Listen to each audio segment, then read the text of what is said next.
live. Very All right. exciting stuff. Indeed.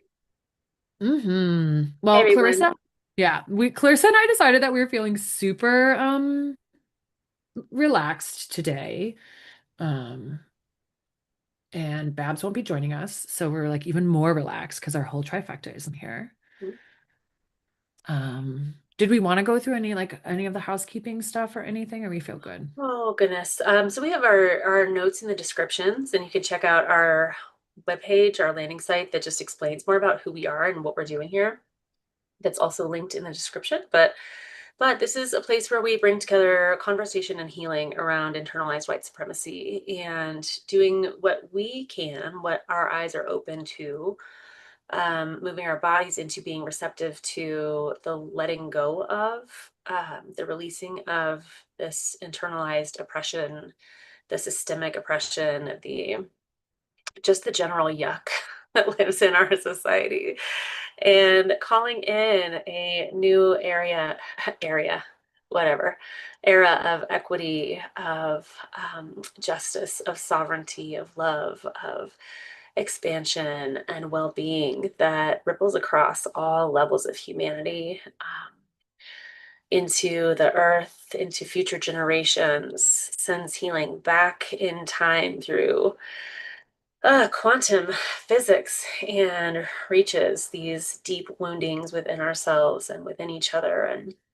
within the earth herself, and bringing in a new era where we operate from love first. And so we invite you into this conversation with us. Um, we never really know where it's going to go because it's unscripted and we just kind of riff with whatever's there for us. And so we do know that some of the topics we'll bring up are triggering. That's kind of why we're here, is to do this on purpose, because these are things that have not been talked about historically, and it is, and now is the time. And so we encourage you to listen to your body. If you need to step away, if you need to take a breath, if you need to get some water, come back to the recording later. That is all on the table. We are all about the reclamation of our body's wisdom and listening to what we need as we are moving through these triggering topics. Anything else, my friend? Yeah, I want to name that we tend to take a very embodied approach to everything that we do. And so you'll notice that I've been like moving and wiggling and stretching, right? And so full permission to let your body wiggle, right? Like these topics, um, when we're talking about white supremacy and racism and the legacy of this and how it lives in the bodies or in the culture of like white folks, white people, us, right? Like that's really squirmy and uncomfortable, and it probably can bring up a lot. And there's benefit in staying with it. And there's also benefit in allowing your body to let some of that move out of you, right? And so as we're even landing here, right, I'm going to invite everyone to just start like coming back into our bodies, right? Like, whew, maybe taking a breath, maybe just starting to maybe set down or release all of the other things that we've been doing today, everything else that we might need to do later in the future, right? Just really letting ourselves come into presence here, right? And so maybe that looks like taking breath, moving. Maybe that looks like noticing, where's my body meeting this chair? Where am I being held? What fabric is adorning me? Can I maybe feel my containment, feel where my edges are, right? Wiggle. And just coming present. And I'll Cool. name, ooh, that for white folks, this can be really uncomfortable because white culture tends to abandon the body and or glorify the mind and think of the body as like debase or like lower than this like mental region, right? And so what ends up happening a lot in conversations about racism and white supremacy, or from what I've noticed in my experience, is that we stay in this headspace and we're thinking about it and we're trying to solve it and we're trying to this and that, but we're never actually in our bodies, the bodies that have committed, right? Like that are born of the people who have committed racist acts, right? We're never in the body, in the form that is out in the world being perceived as white, right? Who is perceiving other bodies, right? In relationship with other bodies. Oh, so it feels like particularly important for white folks to start to like slow down a little bit and like come back into our bodies, especially because the felt sense of fear in a white body has led to a lot of violence against black bodies and black people, right? Where like a white woman feeling scared, right, in my body, who, right? All of a sudden, the whole community of white people is like, whoo, goes after some black man because of the fear of one white woman, right? And so as white people, it's really on us to learn how to be in relationship with our bodies and notice like those fear triggers and come into relationship like, is this a real valid fear why I need to move myself out of danger right now? Or is this like cultural programming? Is this inherited Mhm. something, right? Because like more often than not, like that's bias that has told you this person is dangerous, not actually that person is dangerous. Mhm. Especially as someone who works in like violence prevention, right? Like sexual violence prevention, right? Like the people who harm are often people who seem really great and seem really nice and aren't, you know what I mean? Like our spidey senses aren't um kind of spiked to think of those individuals as dangerous. And so they can get away with a lot because they're Wow. assumed to be trustworthy. And I'm beating around the bush, but I'm talking about white men, right? Like many white men are like seen like in a place of authority, like they're trustworthy, like they've been, you know what I mean? And so and maybe white women too, right? Like I don't want to, but like who that is like a great question to like think of like cultural values is like who do we just assume is trustworthy? Like if we're in a room of people and we need help, who are we biased towards to think like this is a trustworthy person?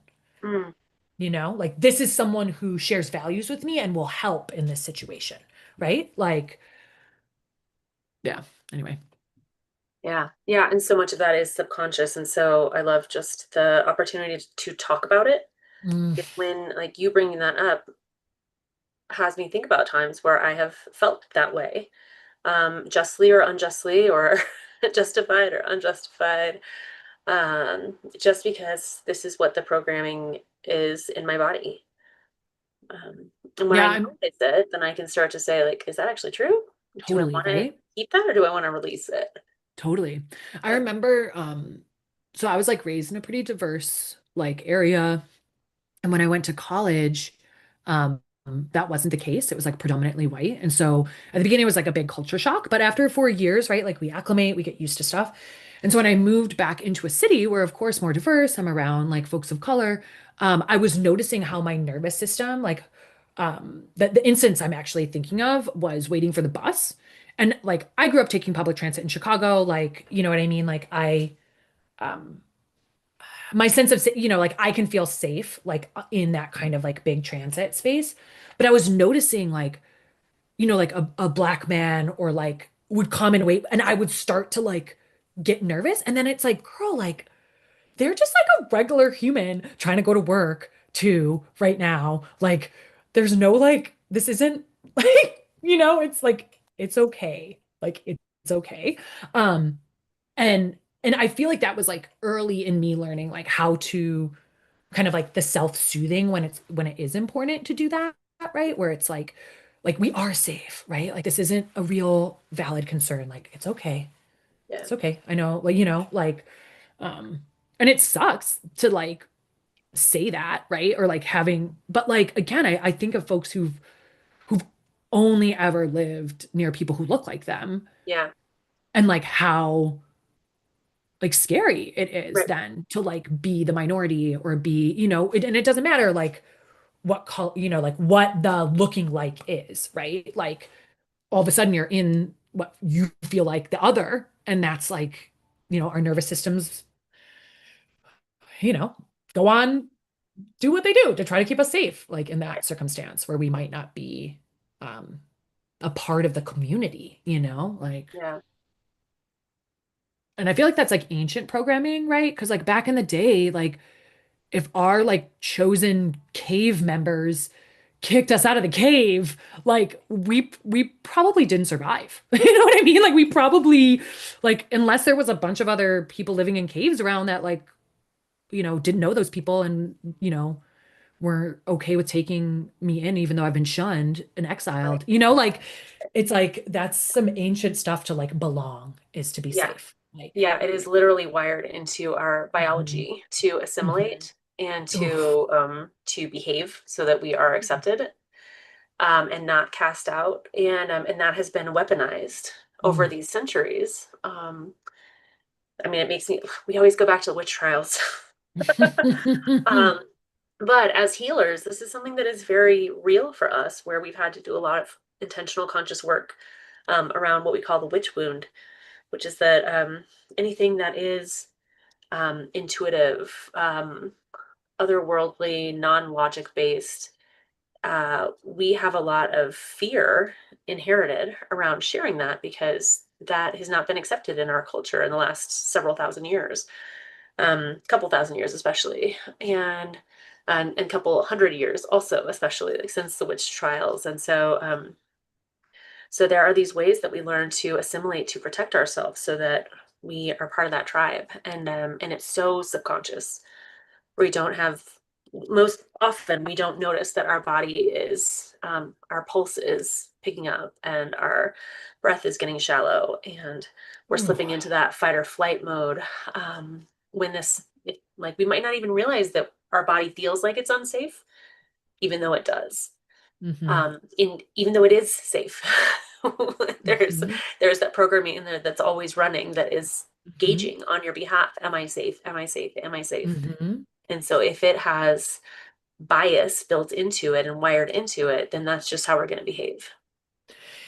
Yeah, and it's so interesting because it's like what's dropping in is like, right, like how smell, right, can like just trigger like a memory, right? And it's like if that smell is associated with something bad, right? Anytime you smell that, you know what I mean? It could be like cinnamon cookies, it could be lavender, it could be coffee. You know what I mean? But like if we have that associated with danger, then all of a sudden like our rational mind isn't there, right? And I feel like that's the piece with like how racism functions that is like hard Mm-hmm. to grasp, right? Where it's like it isn't easy to describe because it just is kind of in the air we breathe, in the undercurrent of how everything was set up, right? Of like who is good and who is bad, who is trustworthy and who is not trustworthy, who is worthy of being seen as a human being and who is not worthy of being seen as a human being, right? Like whose culture has value, whose culture doesn't have value, Mm-hmm. whose ancestral wisdom has value,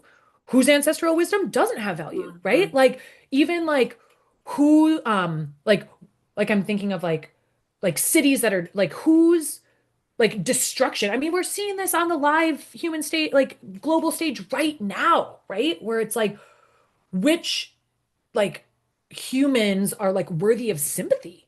You know what I mean? Like it just like functions in these really um insidious Mm-hmm. ways that just become really, really common.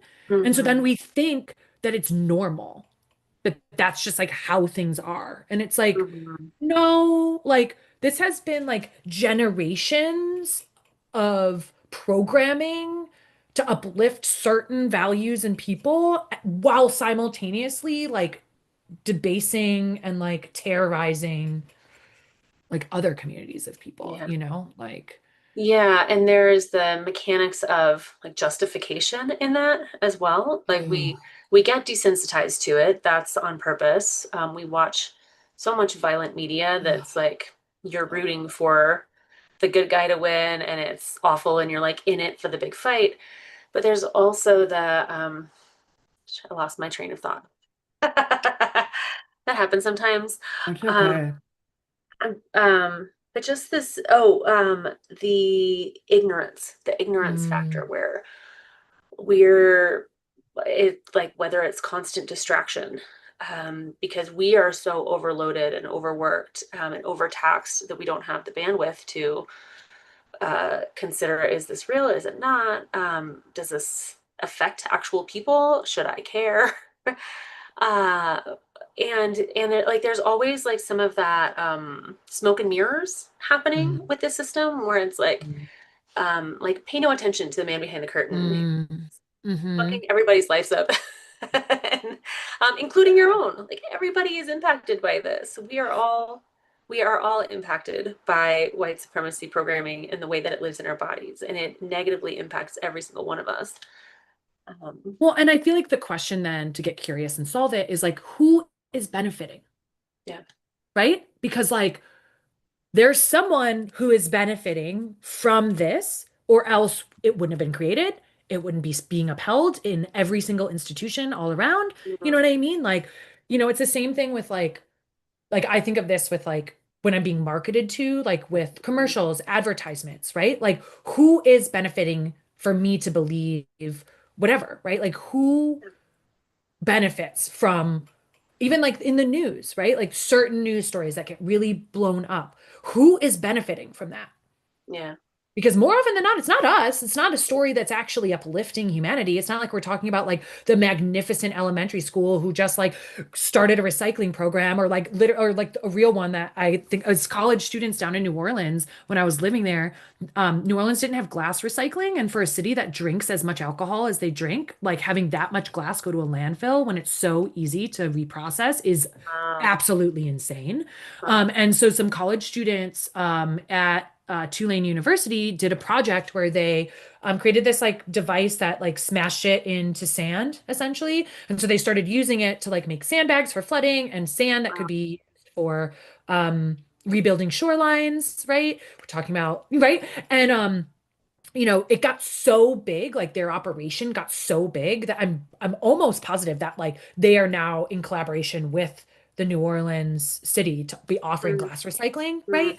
Because we would collect it and we would go and drop it off at their little drop-off centers, right? Anyways, like, it's like we're not hearing those stories that are yeah. inspiring us to believe in each other, inspiring us to be like, oh my gosh, like one small act can make a huge difference, like that's not what's being shared, unfortunately. Right. And so, like, who benefits from us being scared? Who benefits from us mistrusting each other? Who benefits from us, whatever, insert, being distracted or Yeah. any of it, like, and Yeah. and the same thing I think of like because you had mentioned the ignorance, right? And it's like I think sometimes we say like the ignorance and we take it as a personal fault, right? Hmm. Like, Hmm. oh, what have I like, what do you mean I'm ignorant, right? Like, how could, like, what, But like, this ignorance is forced upon us by the systems that refuse to teach us our actual history, right? That refuse to teach us critical thinking or refuse to teach us worldviews from all over the place, right? Right. Like, you know what Right. I mean? It's like part of the reason so much is changing right now is that social media has allowed people who know things that have been suppressed to share them widely. And so all of a Hmm. sudden we all get to know about like that city in Africa that had that magnificent library that was burned down. Right? You Yeah. know what I mean? Whereas Yeah. before we're like, oh, there was no written text there, and Right. it's like, oh, well, who benefits from that history being Yeah. erased? People who want Yeah. to Yeah. dehumanize Africa. And the You know what I changes we're mean? seeing to history right now too, where it's like, Exactly. Yeah. and, I mean, of course, Yeah. we're seeing like all of the banned books and Totally. offensive topics being taken Yeah. out of. But there's also like Trump, who's like, um, America is more affordable than ever now. Where it's Well, like, like what? blatant just falsities. Yeah. Uh, Yeah, well, and it's also important, like, right, like this legacy of changing our curriculum isn't new, right? Like the Daughters of Liberty or Daughters of the Confederacy or whatever, like they organized a while back to get onto school boards and change the history of America so that like slavery didn't seem as bad as it was. And like, you know what I mean? Like that is already a trend that has been happening in our education system. Like, why are all the curriculum textbooks come out of Texas?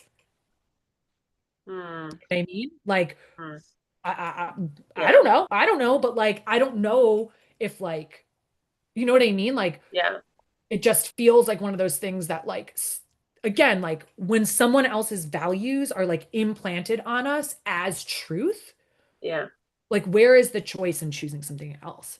right, right. And and so then the ignorance isn't like any one single person's fault, right? Like it's not like a personal failure because we Right. didn't know, you know? It is more of the systemic manipulation to keep the system rolling.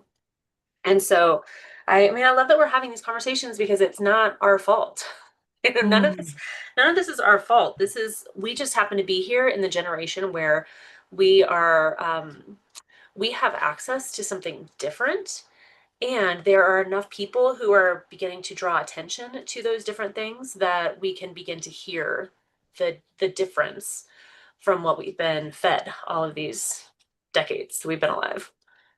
Um, Yeah, and just like take responsibility yep. for like that manipulation, right? Like not like responsibility like, oh my gosh, it's my fault, but like take responsibility and be like, okay, we've experienced like different forms of like manipulation, psychological control, abuse, right? And so now it becomes our responsibility then to heal from that abuse, right? To Yeah. like find a way forward and like break free um from that like abusive partner in Hmm. almost a way, right? Like I mean that's like a weird, you can tell I work in like domestic violence prevention, that's the analogy coming through. But like again, right? Like when we're talking about when I teach about like or the field in general talks about intimate partner violence or sexual violence in general, right? Like this is about power and control, right? Like maintaining power and control, right? This is about yeah, maintaining power and control. And in many ways, like that's what the systems are trying to do too, is like Right. maintain power and control over the populace so that they can benefit off of our labor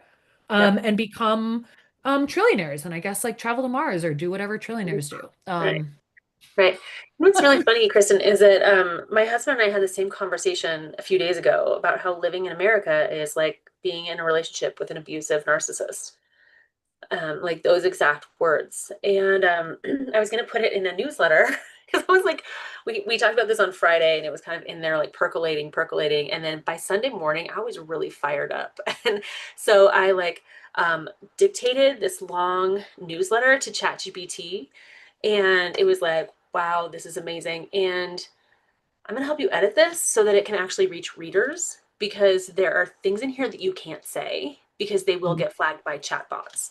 And I was like, mm, so I had this long conversation with my chat GPT about censorship and like how do you, and it was like, to be clear, you are not saying anything violent or dangerous.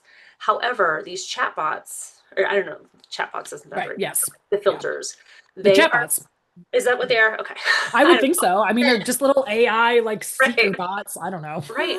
So it is their job to filter out like highly inflammatory language. And so even if you are Mm, like, this is about the revolution of coming home to love, of reconnecting to ourselves and each other and the planet, the way in which you're saying it may or may not get to your intended audience because these little bots are in there and it's their job to prevent harm, right? But they are not nuanced in the um uh like they don't pay attention to the they don't whole understand picture. context. Like Right, they don't really, context, yeah, thank you. they can't like, That's the yeah, word. yeah. um So and I also love that the bot was like, watch out for this though. These yeah, other bots, like, which was fascinating, right? oh, it cracks me And so I up. had this whole conversation with it like, now wait a minute, so what, um anyway, um so it was like it was supporting me in getting the message through in a way that wouldn't be automatically flagged and dumped. Um, and I was like, Hmm. the people who control these bots, um, I mean, even mine that I was talking to, right? They are all part of the runners of this system. So part of my conversation was, are my readers at risk? Am I putting people in danger by having like I'm okay assuming some level of personal risk to change the dialogue around what is happening in our world right now, and I don't want to assume that the people who are following my content, reading my content, opening my emails are also willing to assume that same level of risk. So where does all of that fall? And it said actually your email is one of the safest ways. It's not censored. Uh, it's not like Yeah. monitored. Yeah. And That's good. yeah, they couldn't have any like legal um, I still trouble. like struggle with like like the censorship part of it though, Yeah. right? Like and like there's that gentle balance of like right? Like if we actually want to be understood by people, sometimes we might have to do things that feel like censorship Yeah. because like otherwise we can't be Fuzzy. like heard, you know what Yeah. I mean? Yes, absolutely. And like there's that part, like that rebellious part of me that's like, Yes. I want to say it like this though. Like there's a Right. reason that it's coming through like this, and Right. I want to say it like this. Because like I've struggled with that with folks I know that like put everything that they write like through the chat GPT. And it's like, I don't want us as a species to get used to how a bot communicates and then Right. think that normal human communication is weird, off, Yep. not right. You know what I mean? Like where Yeah. it's like because there's certain like proper grammatical things that like the bots will do that like that is not how regular people type or Yep. write or speak. You know Yep. what I mean? But like folks are just like putting the content out there, so we're starting to get like I don't want to use the word groomed, but we're starting to get Mm-hmm. like used to like Mm-hmm. that so that we, you Yeah. know what I mean? Because like again, like, and I will use the word, I will use the word groom for some of this stuff too, because Mm-hmm. like again, if we're using that comparison, like you said, of like especially right now with like the current leader at the helm, that it is like a narcissistic, like abusive relationship, right? But like if using that like um, you know, as I totally lost my train of thought. Like using that as a what was I just Like how it's filtered out. oh right. Yeah, Like I'm yeah, not yeah. allowed to Right, say right, that right, right. because Exactly. Right. Like we get kind of like, you know, like like I groomed, can't call it my kid. programmed, like from the Yeah. very beginning to Yeah. comply with the Right. system, right? Right. Like even like, for example, right? Like, um, okay, so like the right to protest is like Mm-hmm. coming up a lot right now. Mm-hmm. And like something that we have witnessed in our lifetime with protest is that like the level of violence that is inflicted on protesters has escalated and escalated and escalated and escalated. So we have all become um like completely numb and normalized to law enforcement doing really, really, really fucked up shit to protesters, right? Like beating them with batons, like shooting bullets at them, throwing canisters. You know what I mean? Like we are so like we've inundated in that imagery that Yeah. we are becoming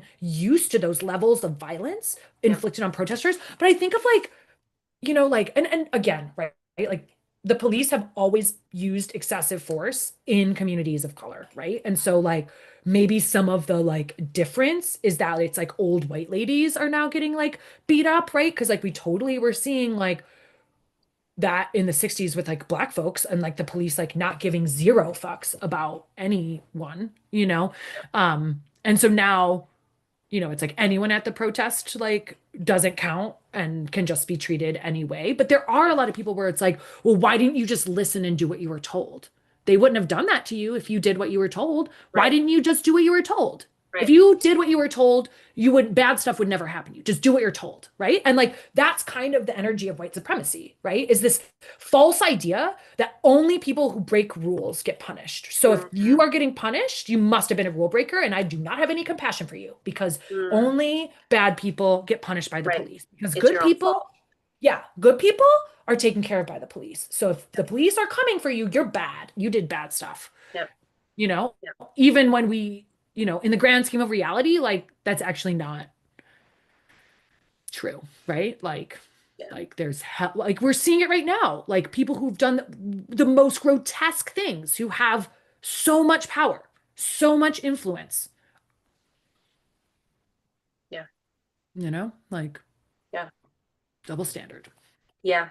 Um, can I talk about the Epstein files? Oh, I know that's where you're going with that, and I don't think we've like mentioned that before.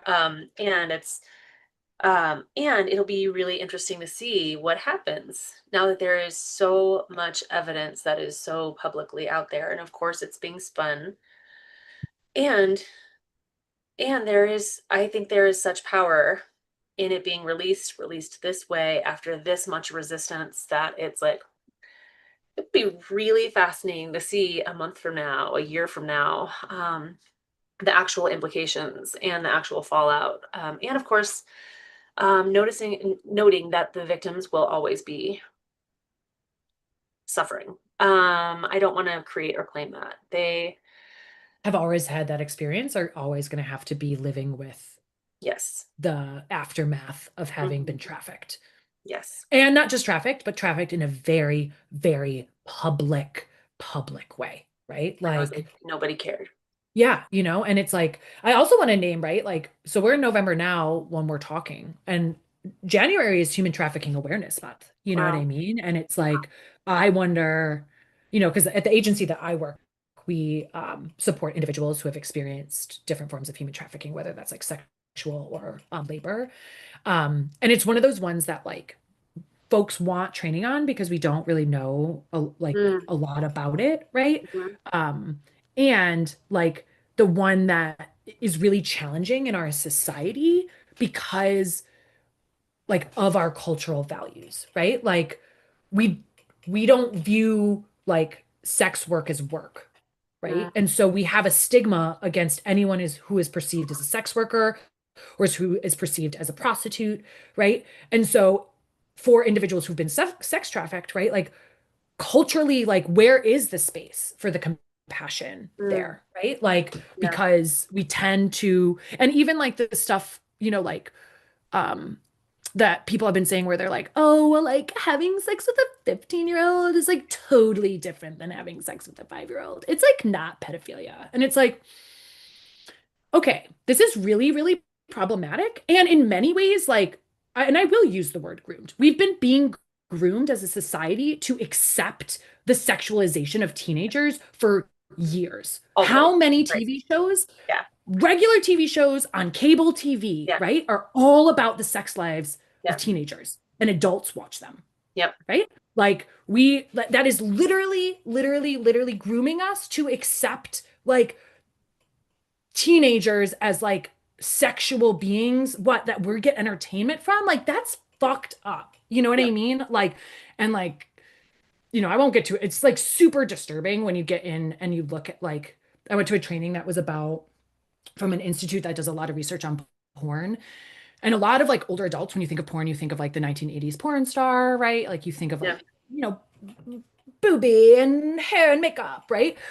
But Mustache. unfortunately, like that's not what the porn industry looks like anymore, right? Like Mm. the porn industry looks like barely legal types now, right? Like that's what's mostly on there. And like the porn industry isn't regulated. So they don't even have like companies that make porn don't have to prove, they don't have to provide the same kind of employment data about the age of their employees that any other legal business does, right? And so like there isn't even any data about how old these young women are, right? Like, and so it's exceptionally, exceptionally disturbing, but it's also normalizing what like that very sentiment that is coming from our leaders that somehow harming 15-year-old children is okay because Yeah. it's at least better than harming 5-year-olds. Like that's so disgusting to me, especially as someone who goes into middle schools and goes into high schools. It's like these are children. Anyone who does not understand that these are children, like we need to have a sit down. We Yeah. need to talk Yeah. because Right. Right. And they are so easy to groom oh, and then because of like that stage of oh, life. and it's like and I also like okay, just to continue with the same tangent. I read an article recently that was talking about how like I guess in early Freud, in the work of Freud in his early times, right? It was coming out, all of his so many of his women clients were naming that they'd been sexually assaulted by their fathers, like Mm. so many of them.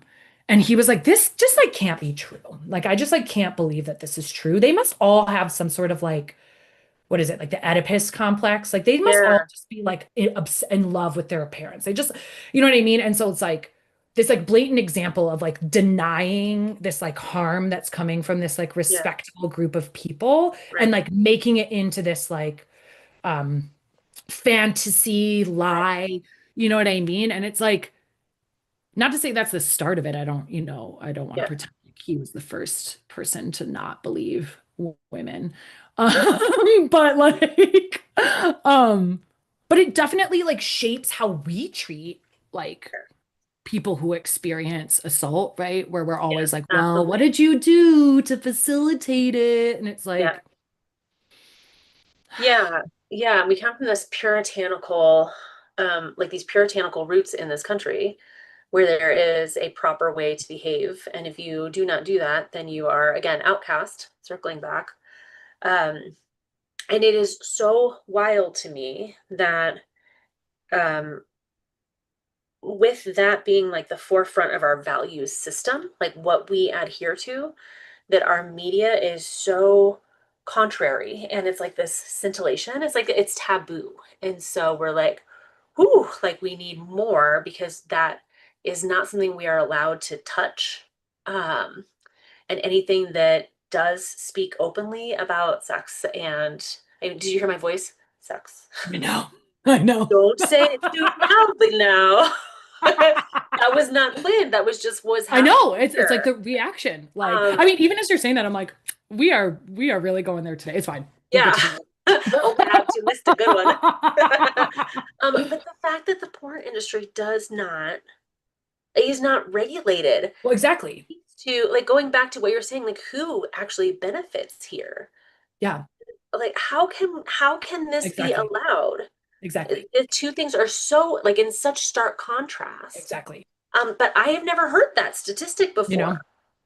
Yeah, it's so disturbing. Like it's so disturbing. And the other thing that's like also really just like random, not like fun fact, but like kind of thing is so there's this like whole because like porn became this like a huge issue. I think it was like the 80s, like Reagan era, right? Where they were kind of like the porn is the devil. Like it's the porn that's turning, like because like part of the legacy of white supremacy, part of the legacy of patriarchy, all these systems of oppression is that it's never the powerful one's fault, right? Like Right, it's never the person in power's fault, right? Like it's never right. the abuser's fault, Yep, right? Like it's never the person who harmed. It's like, well, if you hadn't done this, I wouldn't do that, which is like yeah, a classic like red flag of an unhealthy relationship. Like, you know what I mean? It's like, okay, take responsibility for your own actions, yeah, fella or ma'am or whomever. right. Um, okay, so like, yeah, so it's like not taking responsibility like for the harm that's done. You know what I mean? It's just like a Yeah. classic part of of our of our culture, right? And so this I like we don't see it. Like, where do we ever see that, right? Like, what does it even look like to be held accountable? What does it even look like to take responsibility for your actions? Hmm. Because, like, I don't think being punished and taking responsibility are the same. 100%. And we live in this punitive society Hmm. where we go to punishment every time. Right. Like that is the Like, default because that's like the easiest. And I mean, it's the easiest for us to like. I'm thinking of parent to child. It is the easiest way to control. And so it's like that's what's in our nervous system is the like how to like we know how to mm, do that. It is the other stuff that feels unfamiliar and in gray area and that we're unsure because we have this programming of the punitive systems built into our DNA and our processing. well, and it's all around us, right? It's Yep. like, well, if you would have just done what you were told, you wouldn't have gotten in trouble. You know what I mean? Where it's like even being offered an alternative, right? Mhm. Like like thinking of questions like what does it look like to rebuild trust after it's been broken? Like, Mhm. like I don't know, right? Like, and that's part of what's happening within like across like white communities and communities of color. It's like what does it look like to rebuild trust? Like when I think of actually the training I was in today, interestingly enough, was talking about how like collaboration, like trust is like at the root, right? And so like everyone was kind of sharing values about they did this like really cool activity actually where we all had like different Legos and we had to choose three of our values and then we had like a white, like print label that we wrote our value on. Um and then we all like took our Legos and then stacked them together Mhm. in like category groups to try to like and so it was a really cool visual of like our values, so to speak. Mhm. And one, like there were so many diverse values, and two, so many of those different values like actually felt like overlapping, right? So Mhm. like there was like the theme, of course, of like communication. honesty, like openness, right? Like there was like themes of like take like doing what we say we're going to do, right? Yeah. Is a way to build trust, right? Like that like follow through and accountability where like if I tell you, okay, I'll make the call, I'll do this. Like you you can trust me to do that, right? And if I don't do it and I don't do it and I don't do it, like how can you trust me to do it? You know what I mean? And that was a big one. And like I'm trying to think of what another like big stack was. Um, I mean, like the communication was like huge, huge, huge, huge, huge. And I think Mm, the compassion respect piece as well, right? That like openness to like anyway, it's just such an interesting thing to think like what is it going to take for us to trust each other, right? And all of us have different answers. So it's like not just mm, like a, oh, well, if we just put that band-aid on it, everyone will just trust each other. And it's like, well, right. like not, like and like and then there's the other question too where it's like how much trust is necessary for us to be able to do the damn thing, whatever the thing is, right? Hmm. Like to be able to do the job, right? Like, Mm, so there's also like those questions too of like, okay, like maybe if I'm going to cohabitate with someone, I have to have this level of trust. But if mm, I'm just like planting a community garden with them, like for a volunteer project, like, you know what I mean? Like the level of trust looks different, you know? right, right. Yeah. Mm. Mm. And yeah, it feels like the violation of trust is such a visceral, embodied experience Yeah. that so circling back to that, it just feels like such a I mean, it almost feels really laborious, like really like near impossible for Mm. people unless they're really intent on this healing journey. And also I think we're really good at sweeping stuff under the rug. Like that's part of the patterning too, is the like, okay, I can forgive that.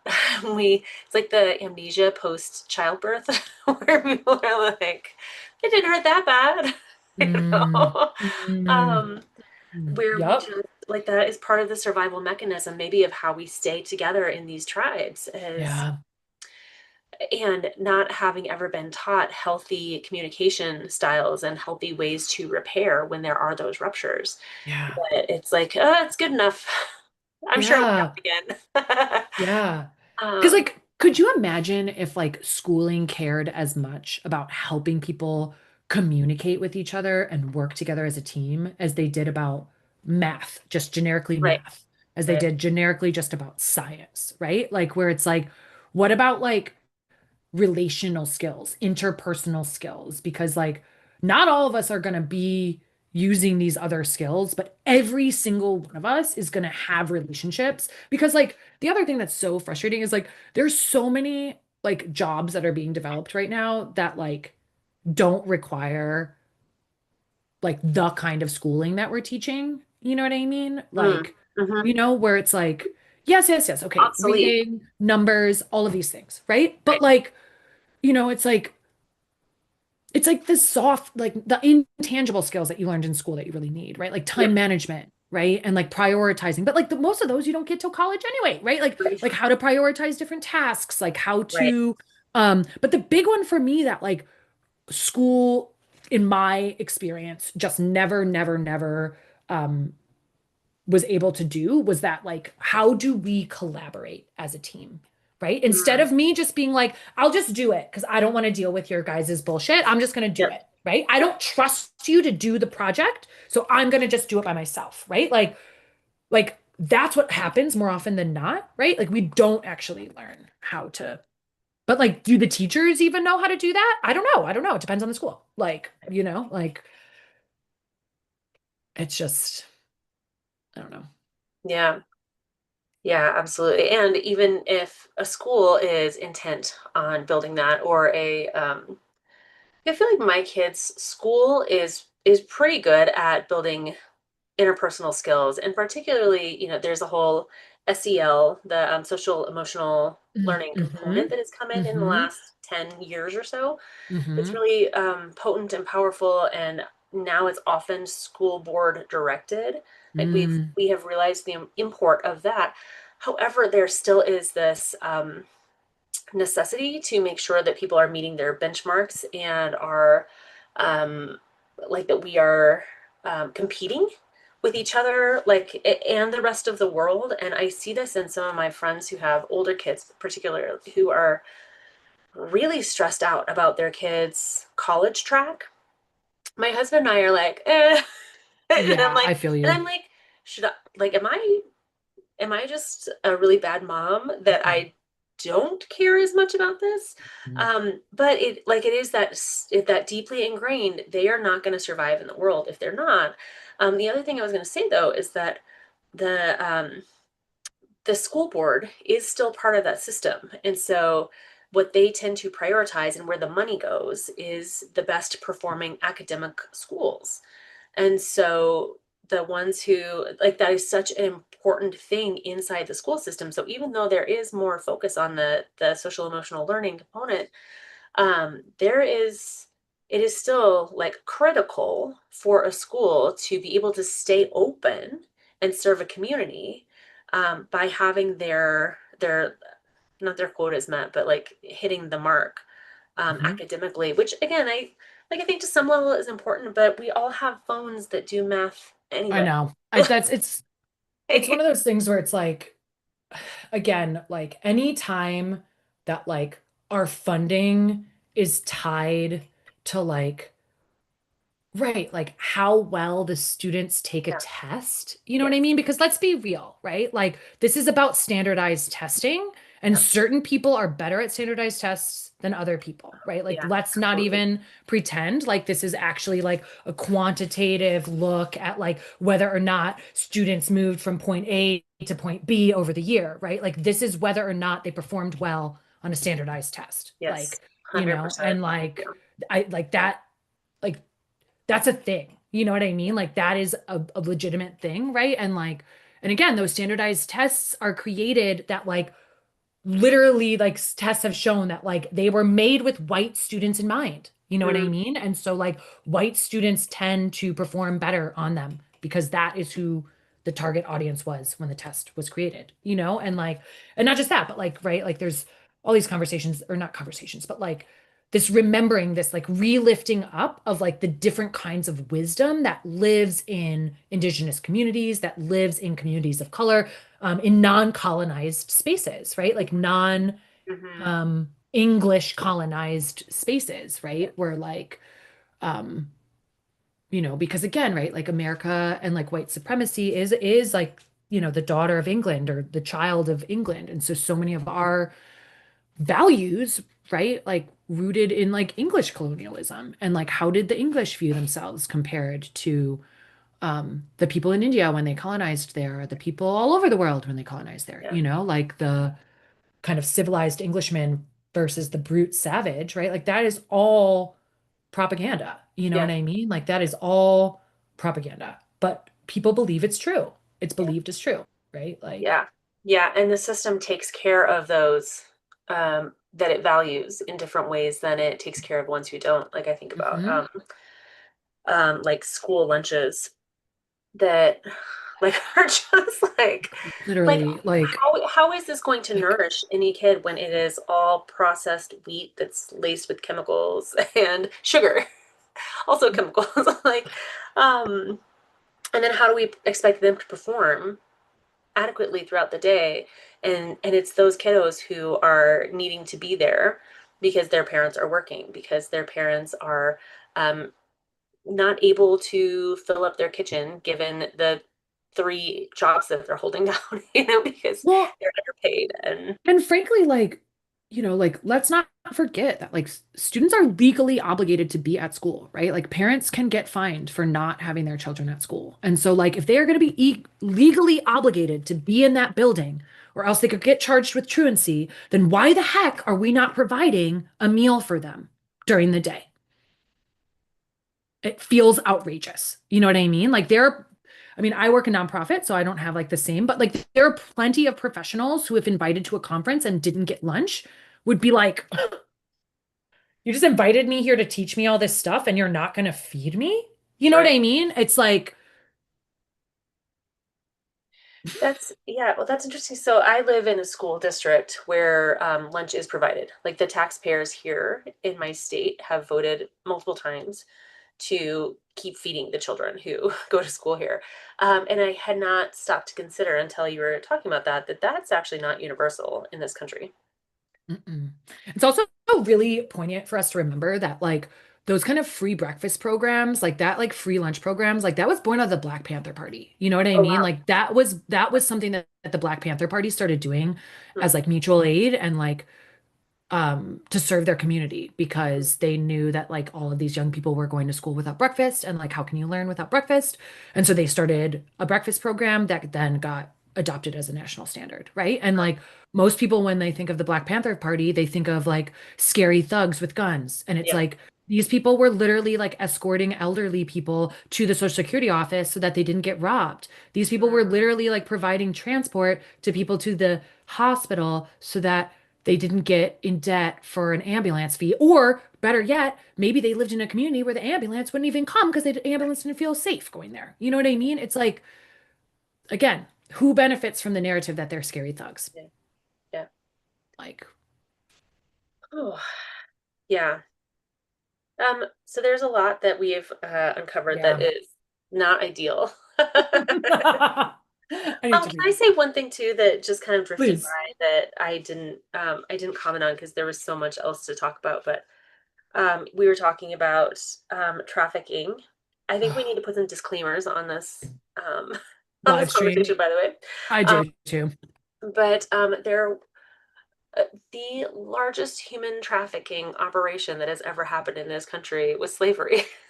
I mean, literally, like I totally lost my train of thought where I was going when I started saying like the people who are responsible have not been held accountable. Like literally, like as a white community, like when were we ever held responsible for the atrocities that happened against Black people? Whether we committed them, witnessed them, allowed them, made money off them. You know what I mean? It's like Yeah, when have we ever been held accountable? And I don't mean like accountable like, oh, we're gonna get stoned or some shit. I'm talking about like what does it look like to give back to the community that was so fucking harmed by our ancestors yeah, and continues to be. and continues to be, you know Mm. what I mean? And like not just harmed, terrorized, Yeah, right? Like yeah, brutalized, yeah. dehumanized, like so many awful things. Yeah. And that's exactly why like I had totally lost my train of thought when I was saying this before, so thank you for bringing it up. Like it's why like holding space for victims of human trafficking can be so challenging in our Mm, society because that idea of like forced labor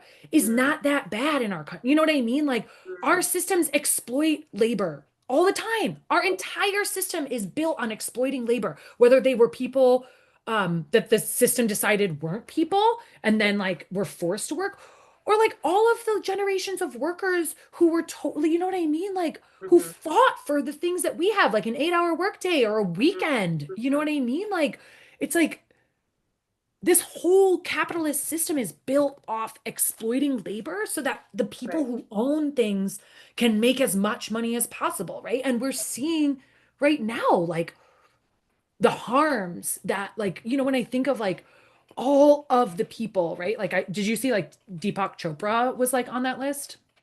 No. Yeah. Yep. Like of people like communicating, Um, like in relationship with mm, Epstein, right? And it's like, what does it look like yeah. for us to like reckon with the Yeah. fact that like all of these people of power um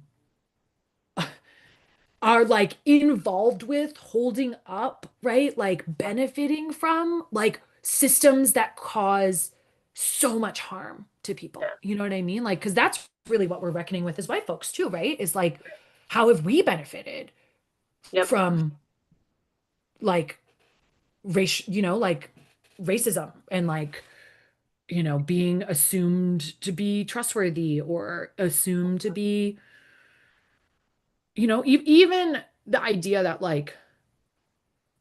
like even some of the way, like I think of like the healing stuff that we have engaged in, right? Where it's like, what does it look like to like, as a non-white person to work with affirmations of like, Mm, I am mhm. safe.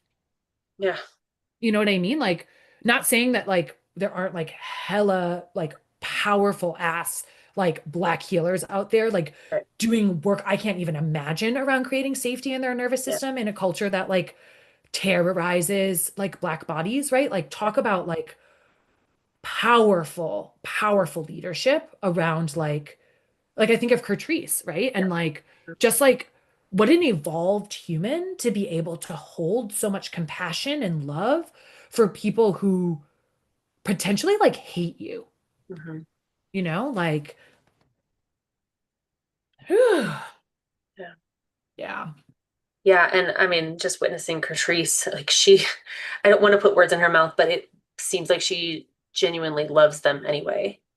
Like she Right. transcends the Yeah, whole yeah. thing. And she, like the amount of work one would have to do to be able to be in that place where you can not only transcend that for yourself, but then help others hold that space Hmm. and Yeah. fortify that field. Yeah.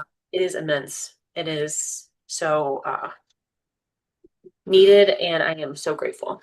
Well, and so then like as we transition, because I'm mindful of time and I feel like it's like a good time to wrap up. But like so as we transition then into like closing and I think it's really important to presence how important it is for white spiritual folks to find teachers who are not white, Mm, right? To mhm, find spiritual teachers who are not white, right? mhm. Why? Because think about how much work Kertrice has had to do to kind of like get to that level just because of the cultural context Right. based on her identity, Yeah. right? Compared to the amount of work that like someone with white privilege, right? Like not no, you know what I mean? Everyone has their own path, everyone's doing their own work, right? But like the amount that white women could gain from sitting in the seat of the student with black women is immense, Yeah. immense, right? And like it's one of the ways that white supremacy works on us, right? Where it's like,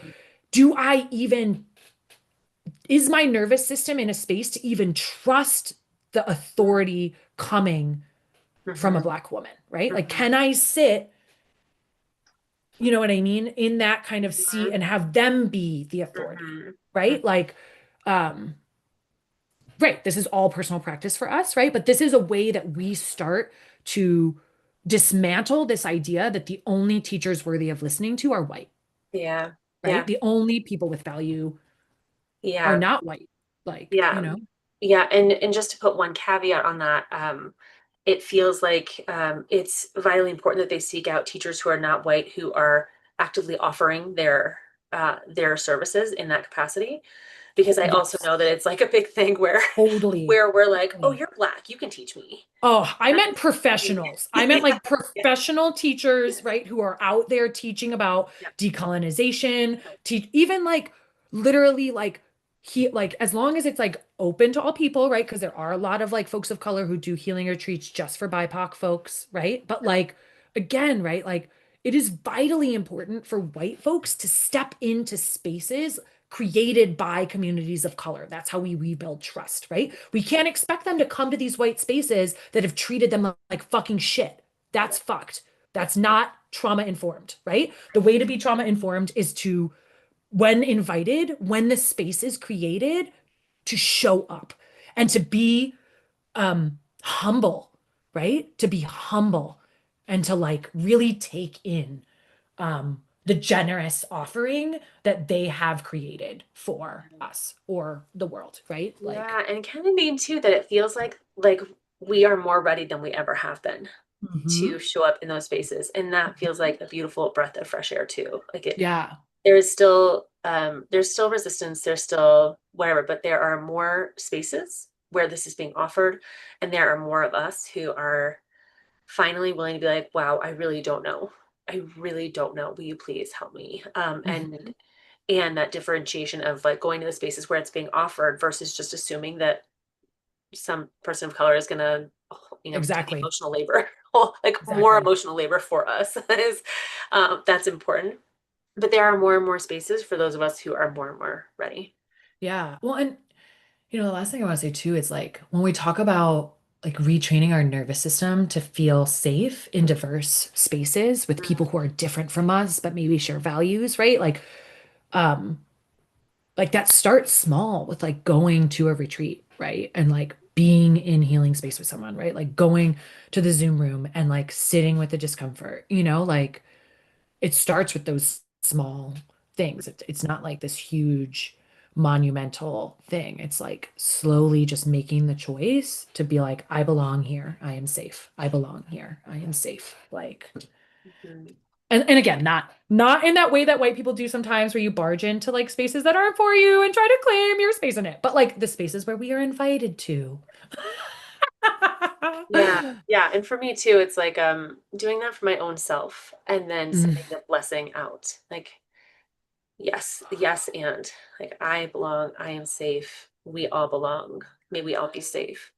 yeah. And evoking that maybe in any space that we walk into, because it continues the evolution of it not just being about ourselves, but Mm. it being about the collective well-being and us being a part of that, just like you are a part of that, just like they are a part of that. Mhm. We are all benefiting from this mass awakening. Yes. And may we all actually benefit from this mass Yes. global awakening. And I want to also just call in like a name, right? Like maybe some of us here, like hearing what we just said, are like, oh my gosh, now I have to research and like find the Uh, person and like, who are they, right? mhm, So, like, I want to call in that, like, let's surrender this over to like the divine, right? Like, if we're listening to this, if we're in this, if we're ready, right? Like, the student is ready, the teacher will appear, right? Like, let it come to us, let it be clear, let it be easy, like, whoever our teacher is, right? Like, we're ready. yeah, They will, when the student is ready, the teacher will come. Like, it's like, um, yeah, I think we can like trust the divine to drop this in for us. And so mhm, just get curious, right? Like, because I think that's another thing that like is very like part of white supremacy, right? Is this like, I need to figure it out. I need to spend my energy figuring this out. And it's like, girl, no, no, no, no, we don't need to figure this out.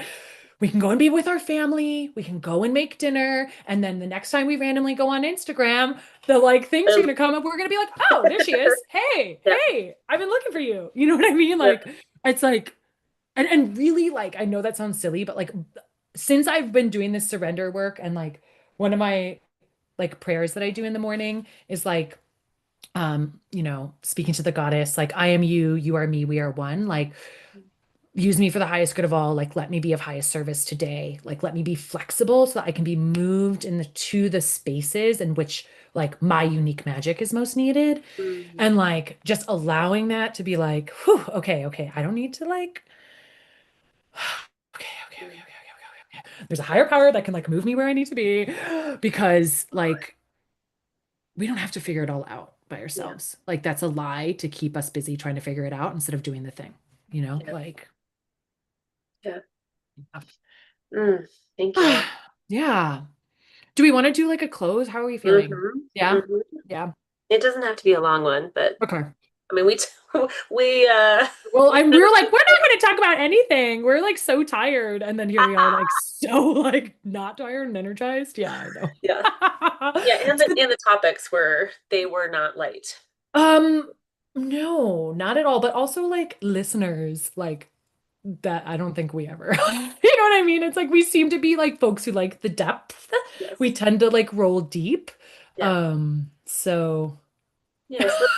Let's heal I deep. know. I will also name like I think there was someone like watching live and I'm like, sorry y'all, we did not do any like trigger. I guess like the whole thing is like we kind of do at the beginning anyway. We say that this is gonna be Yeah, like we are here to talk about the shit that everyone avoids talking about. So like get ready. and walk away if we need Trauma. to, right? Yeah, right? And Yeah, like it's like again, they're recorded. Like that's why we're not like in a lecture hall forcing people to like sit still in an auditorium chair. Like we don't need more of that trauma. I know it's like, yeah, literally. All right, my friend. Do you feel moved to start or how you feel? Sure. Okay. Does that feel good for you? Yep. All right. So, for anyone who listens at any point in time, if it feels good for you, just letting your eyes drift gently closed or a soft gaze toward the floor. Noting that anything we ever say or do here is an invitation to step into your own sovereignty and honor what feels good and right for your own body. So, just inviting you to take some deep breaths. Hmm.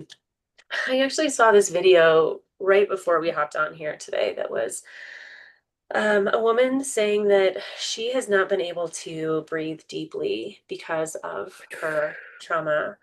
And so, honoring that even breath is relative, the depth is relative, the safety is relative. And she invited in swinging side to side. So if that feels good, you can even stand up and just swing and let your arms flap to the sides. Oh, she was sharing that so much of the trauma is stored in our spine, of course, in our nervous system. And so just the simple act of twisting begins to release some of that. Oh, so maybe taking a moment and just letting your body twist, letting your body move how it wants to move after this session today. Maybe it's shoulder rolls or rolling your head or your neck, arching your back, continuing to twist. Now taking some deeper breaths in. Ooh, mine went all the way to my belly. Noticing if yours changed. And in 20 seconds of movement, if anything opened up for you, if anything shifted.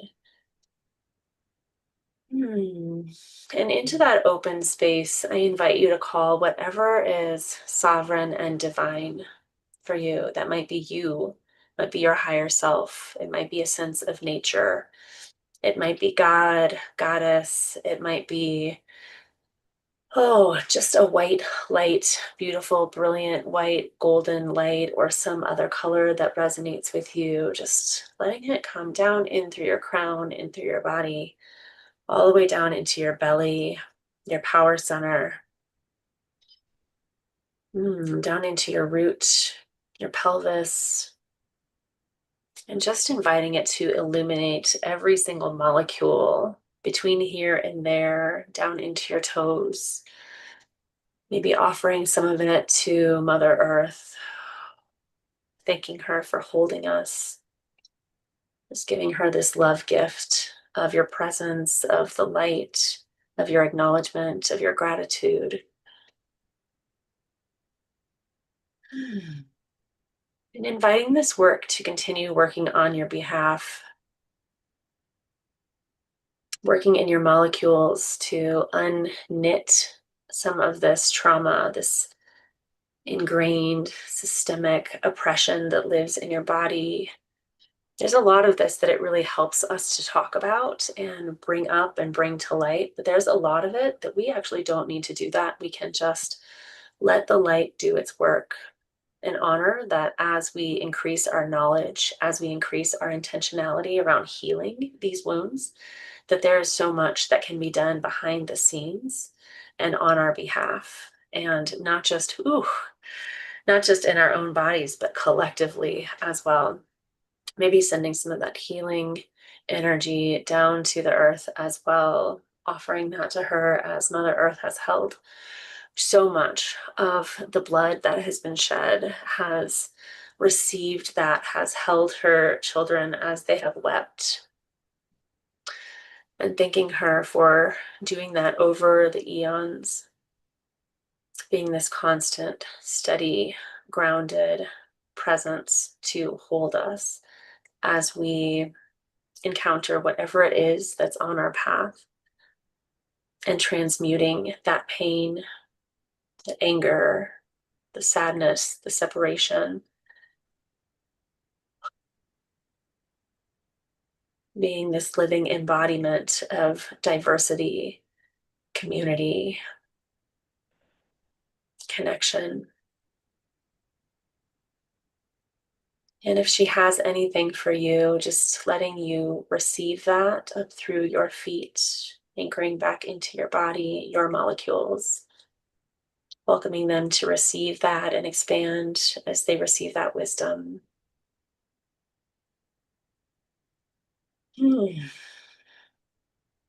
Maybe offering some of it back up into your higher self, continuing to deepen the knowing that it has, expanding your capacity and this connection that we are fully human and fully divine. And just letting that begin to play in your life, to be integrated into your body, into your narrative, into your future, into your past, into your inner children that live within you, into your legacy. And so it is. Mhm. And having connected in with the Earth Mother, I want to also invite us to connect in with the sun, the Mm, center of our solar system, the star that we chose to circle around for the entire time that we are alive. And even though it's getting darker here on the northern hemisphere, the sun is still shining 24/7. And mm, so just really allowing ourselves here to connect in with that same sun that has shone down on every generation that has ever lived on Earth, right? That same sun that is giving nutrients to all of the beings and plant life that we, are in community with, that we eat, right? But also just feeling, our own connection with the sun, maybe letting and feeling that solar energy, that unique frequency from our day star, our sun, just starting to maybe like spiral around you, maybe fill your heart space or solar plexus if that feels good. Just letting yourself just come into relationship with this solar being that's mm, gravitational force is so big that all of these planets are held here dancing around in this grand cosmos. We happen to be on a rock that is dancing around this particular star.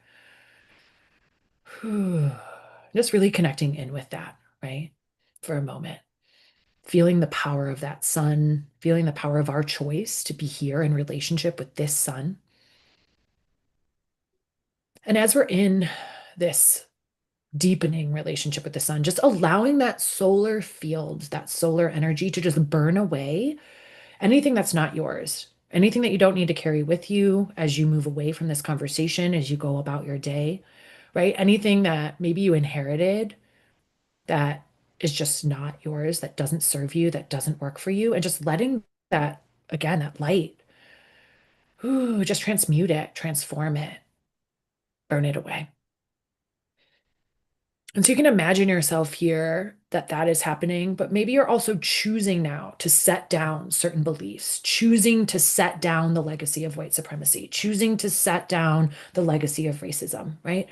Laying that on Earth's altar, handing it into the hands of our angels, giving it to our divine team, into the hands of the divine, right? We do not need to let this be our legacy anymore. We can give this over, right? We can let go of this. This inheritancy does not need to continue down to further generations.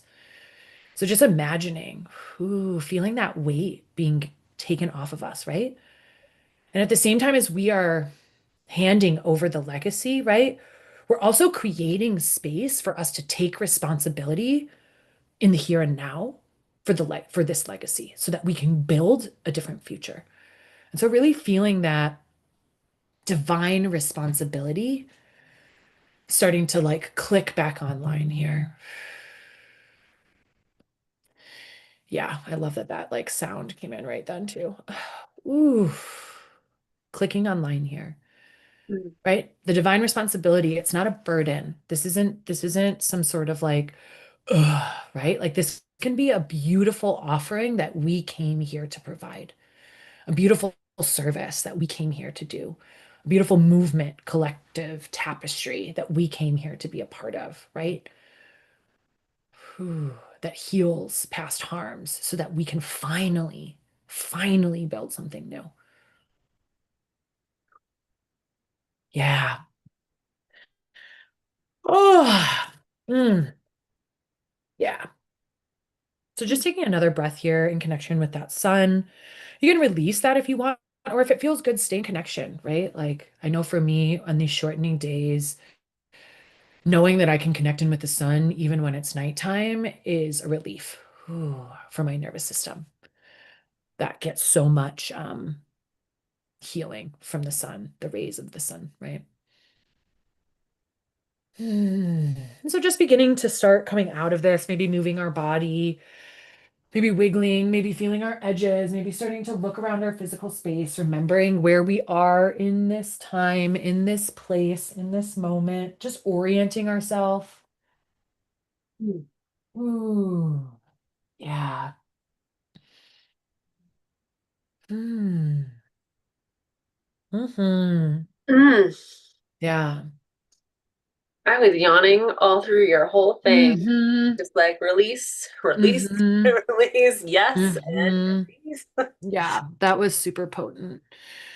Mm. Ooh, well, anyone who watches recording, we love you. And if you're not signed up to um our email list, please join us.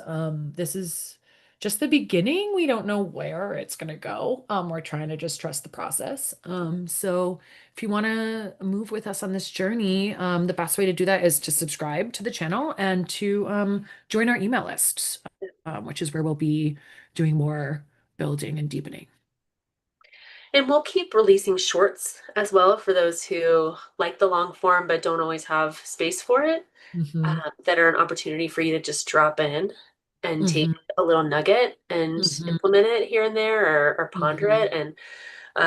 And we really love comments too. So if there are things that you're wondering about, or you have questions about after watching something, post that in there and we will do our best to respond, and maybe even turn it into more like an expanded conversation. Um, Yeah. Because as you can see, we're very I don't want to say like squirrel brain where we're like all over the place, but like we're contained, but we're everywhere. So like I understand that sometimes we just like casually brush over something. Like again, right? Like talking mhm. about some very, casually just like here and then we're over here and now we're here. And um sometimes folks are might still have questions about certain things. And so that helps us to anchor in and have a focus too. Yeah. Yeah. Okay. Bye Thank you. then. Bye.